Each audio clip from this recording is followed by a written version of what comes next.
Antes de ser república, Colombia fue un territorio de múltiples rostros, una tierra vasta, diversa, desconocida incluso para quienes la habitaban. Fue así como, entre batallas y proclamas, surgió una pregunta silenciosa pero urgente: ¿cómo gobernar un país que no se conoce?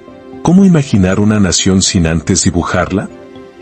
Durante el siglo XIX, mientras las guerras de independencia sacudían los cimientos del imperio, un grupo de hombres, científicos, cartógrafos, exploradores, emprendió una empresa paralela: trazar el mapa de la Nueva Granada. Porque la geografía no solo era montañas y ríos, era una forma de poder, una herramienta para organizar, planificar y emancipar. Desde los cuadernos de Francisco José de Caldas, pionero de la ciencia en el virreinato, pasando por las expediciones de Francisco Antonio Sea, hasta las acuarelas de la Comisión Corográfica de Agustín Codazzi, se fue tejiendo, poco a poco, la imagen de una república.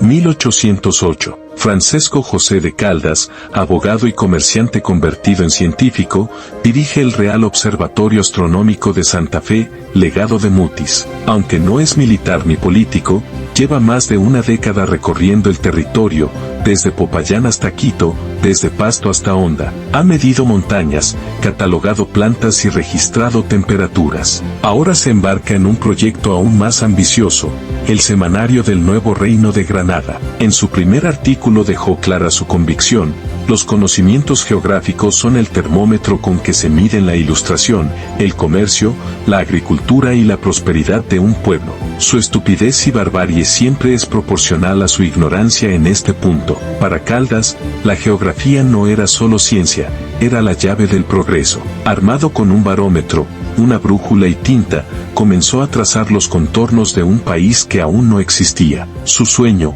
un mapa completo de la Nueva Granada. Pero la borrasca independentista lo alcanzó. La reconquista española, implacable, arrasó con todo. Caldas, que había soñado con un mapa para la emancipación, fue visto ahora como un rebelde. Capturado por las tropas de Pablo Morillo, fue fusilado en 1816.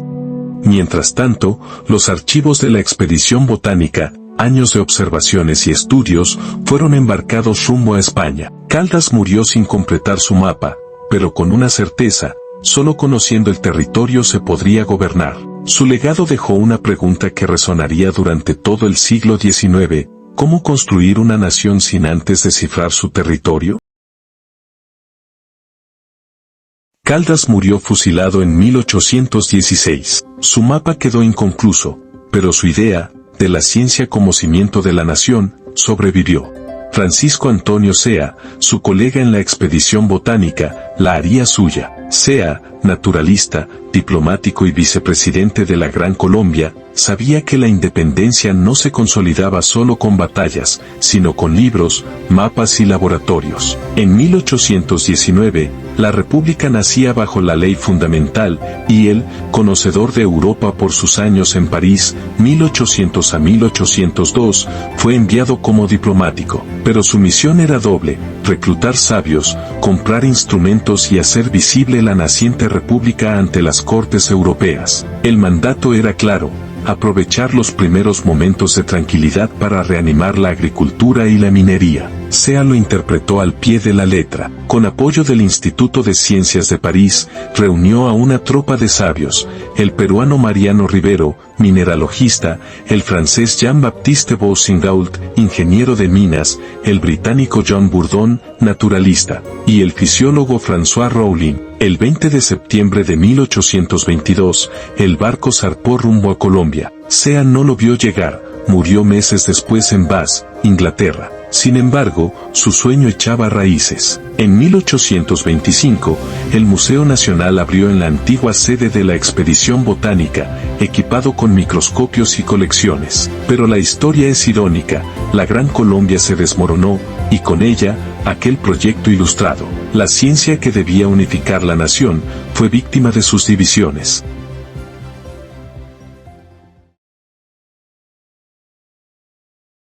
La Gran Colombia se había desvanecido, y con ella, el sueño ilustrado de Caldas y Cea, pero las ideas, como las semillas, aguardan su momento. En 1849, el general Tomás Cipriano de Mosquera, un soldado con alma de científico, eligió al hombre indicado para resucitarlo, Agustín Codazzi, veterano de Napoleón y cartógrafo sin igual. Su misión no era solo trazar fronteras, sino descifrar el alma de un país que aún no se reconocía en el espejo. Como escribió la comisión, ningún país se enriquecerá mientras ignore sus recursos. Codazzi partió con un equipo inusual: el venezolano Carmelo Fernández, el inglés Henry Price y Manuel María Paz, un soldado convertido en pintor. Juntos, recorrieron cordilleras que arañaban el cielo, mercados donde el trueque era poesía, y selvas sin nombre. Pero Codazzi no solo medía, escuchaba, registró los cantos de los bogas del Magdalena, las leyendas de los arrieros antioqueños y el susurro de los telares de Socorro. Sus mapas fueron el primer álbum familiar de Colombia,